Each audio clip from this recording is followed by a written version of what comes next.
Ibu, selamat pagi dan apa kabar? Semoga anak-anak Ibu dalam keadaan sehat. Tuhan selalu memberkati kita untuk melakukan segala aktivitas kita. Nah, sebelum kita melanjutkan materi kita yang sebelumnya sudah kita pelajari, pagi hari ini seperti biasa nak, kita awali setiap kali pertemuan, setiap kali aktivitas kita angkat ibadah kita bernyanyi bersama-sama ya nak. Kita bernyanyi, hidup ini kita nyanyikan bersama-sama. Hidup ini adalah kesempatan. Hidup ini untuk melayani Tuhan. Jangan sia-siakan apa yang Tuhan beri. Hidup ini harus jadi berkat. Oh Tuhan, pakailah hidupku selagi aku masih kuat. Bila saatnya nanti ku tak berdaya lagi, hidup ini sudah jadi berkat. Kita bersatu dalam doa. Terima kasih Tuhan untuk segala kebaikan yang Tuhan berikan dalam kehidupan kami. Tuhan memelihara kehidupan kami sehingga di pagi hari ini Tuhan kami boleh melaksanakan aktivitas mengajar kami. Tuhan Yesus yang baik, di segala keterbatasan kami dan ketidakmampuan kami dan situasi seperti ini Tuhan, kami yakin dan percaya Bapa Engkau berotoritas sehingga Tuhan Yesus kami dapat menyerahkan seluruh kehidupan kami ke dalam tangan pengasihan-Mu. Tuhan, kiranya Tuhan Engkau menjamah hati dan pikiran kami, Engkau memberkati kesehatan kami, orang tua kami. Kami percaya Tuhan, Engkau selalu memberikan kesempatan kepada kami untuk melakukan yang terbaik. Tuhan Yesus, Engkau adalah Tuhan dan Juru Selamat kami. Tuhan, ampuni segala dosa dan pelanggaran yang kami lakukan, supaya kami layak mendapatkan setiap berkat yang telah Tuhan berikan di dalam kehidupan kami. Terpujilah Engkau Tuhan, di dalam dan melalui anak-Mu Tuhan Yesus Kristus kami telah berdoa serta mengucap syukur. Amin.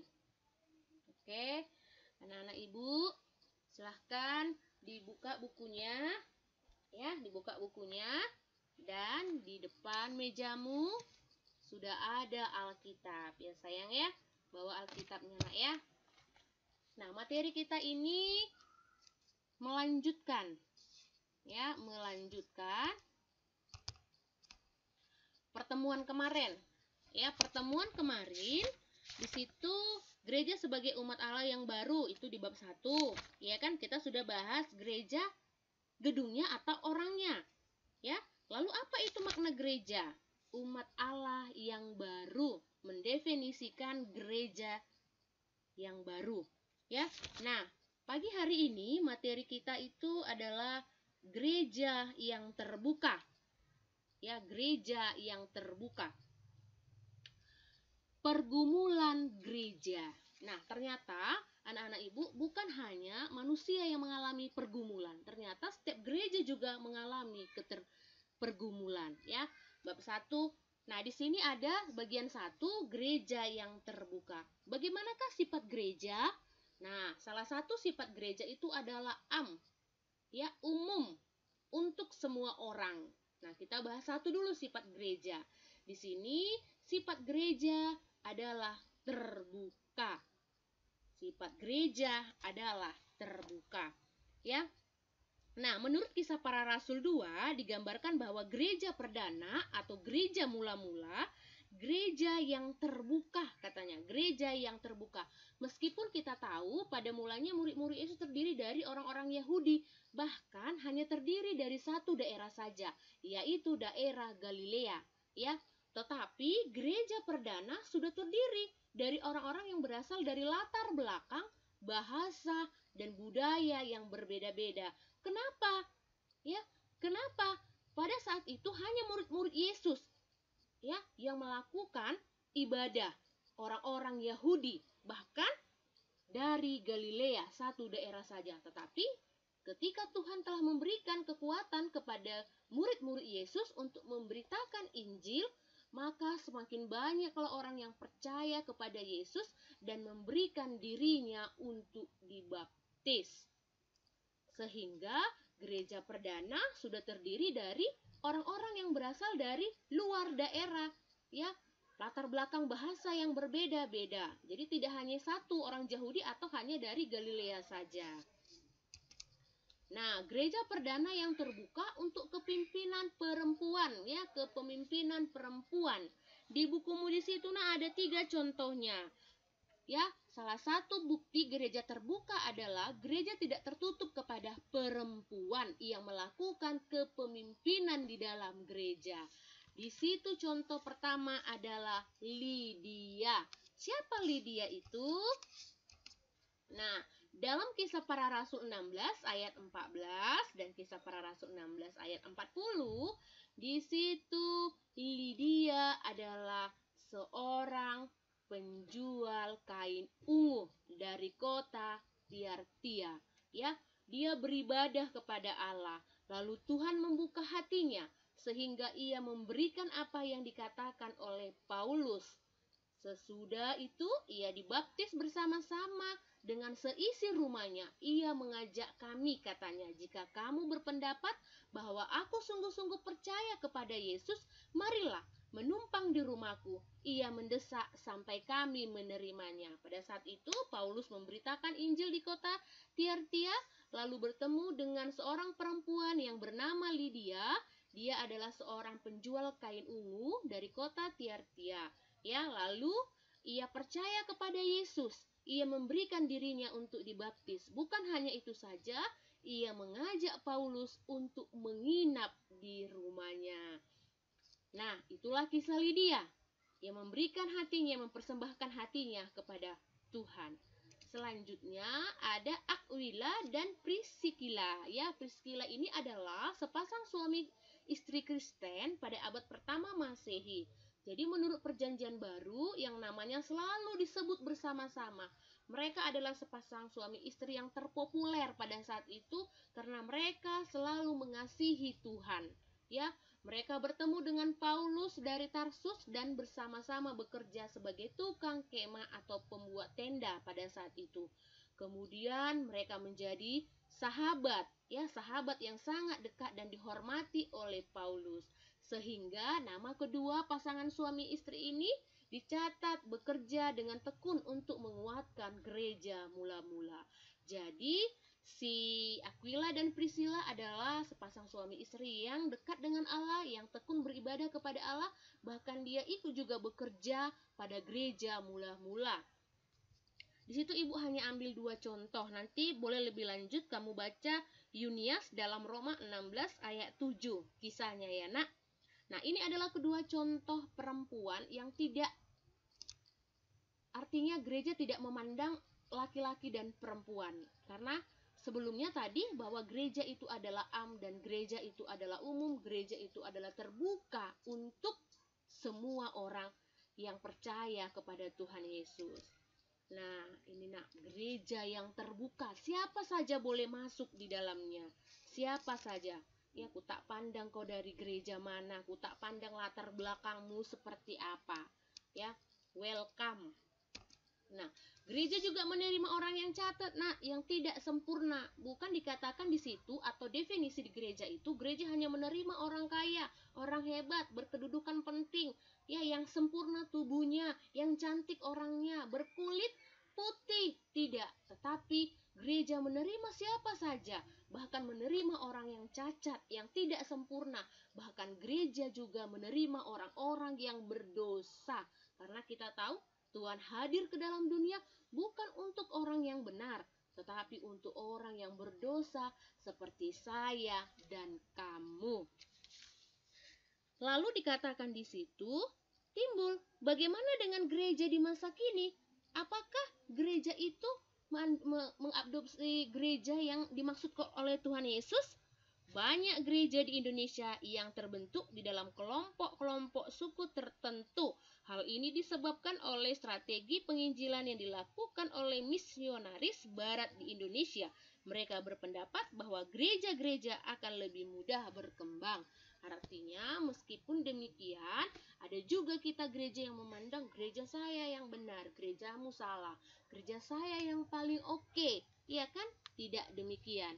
Ya, lalu gereja yang dicita-citakan Yesus sebagai komunitas yang terbuka.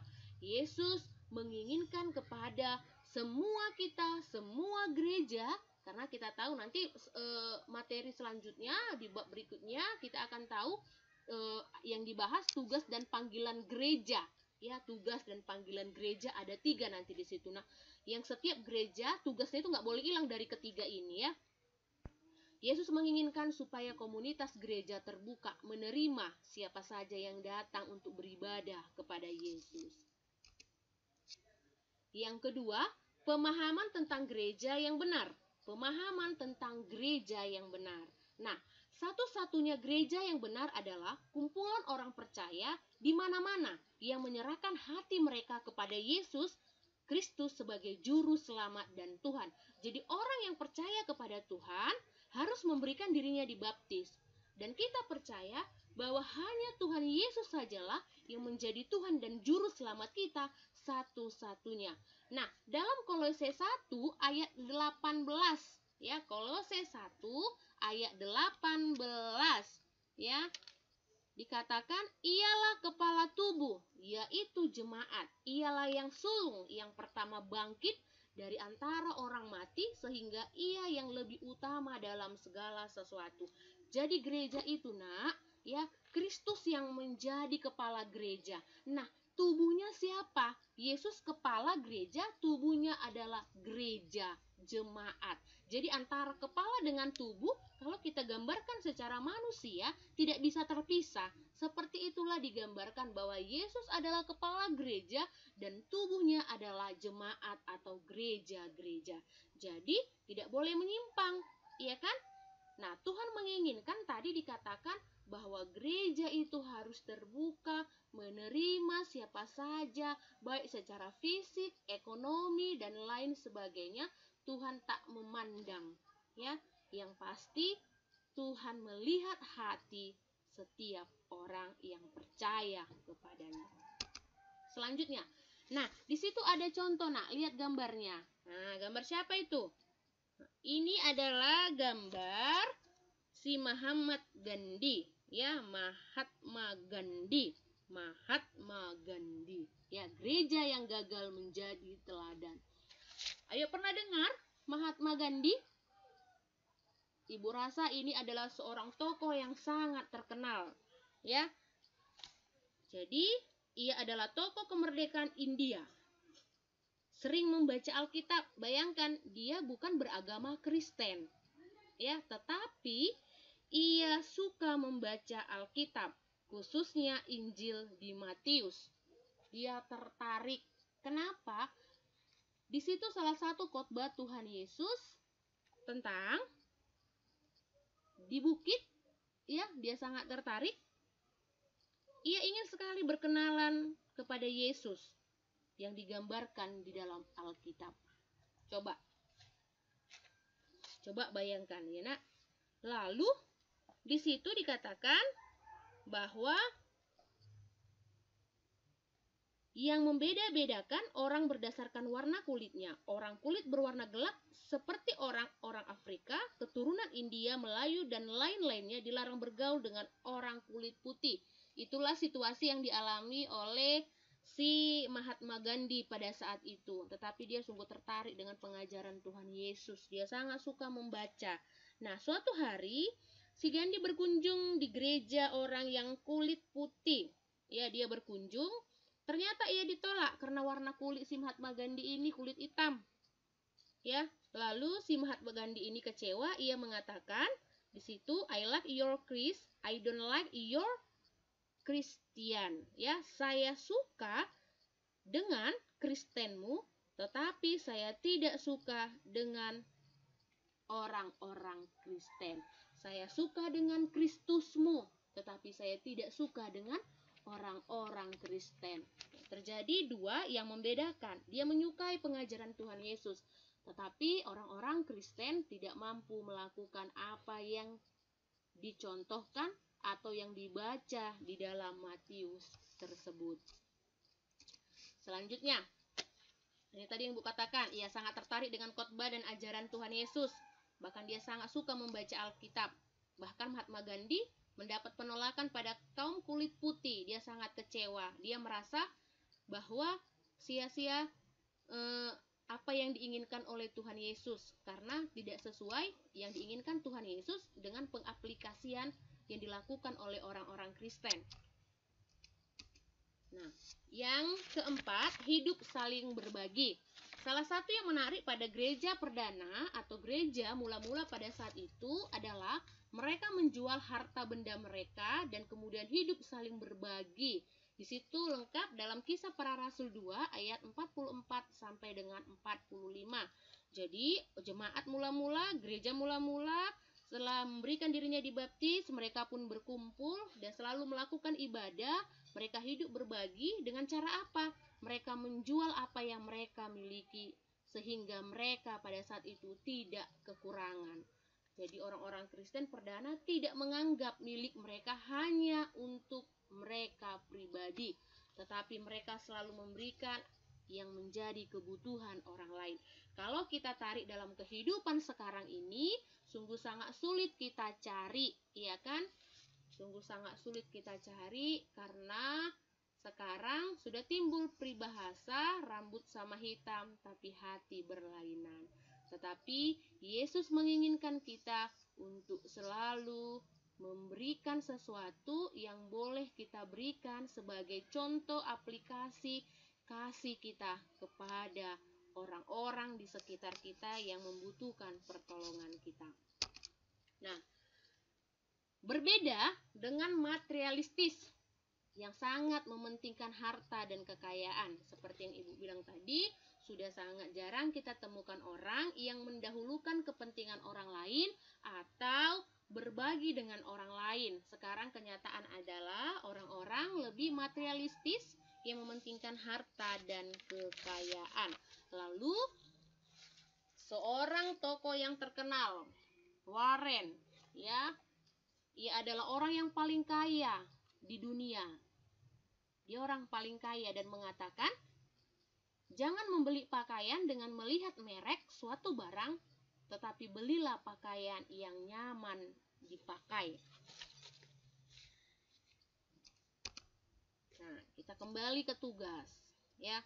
Jadi Ibu mau ingatkan, tugas pertama yang belum memberikan tugasnya kepada Ibu, baik mengirim dari Google Classroom maupun dari WA Group, untuk segera mengirimnya. Setiap pertemuan kita akan melakukan review, ya, karena tugasmu selalu dimasukkan ke daftar nilai.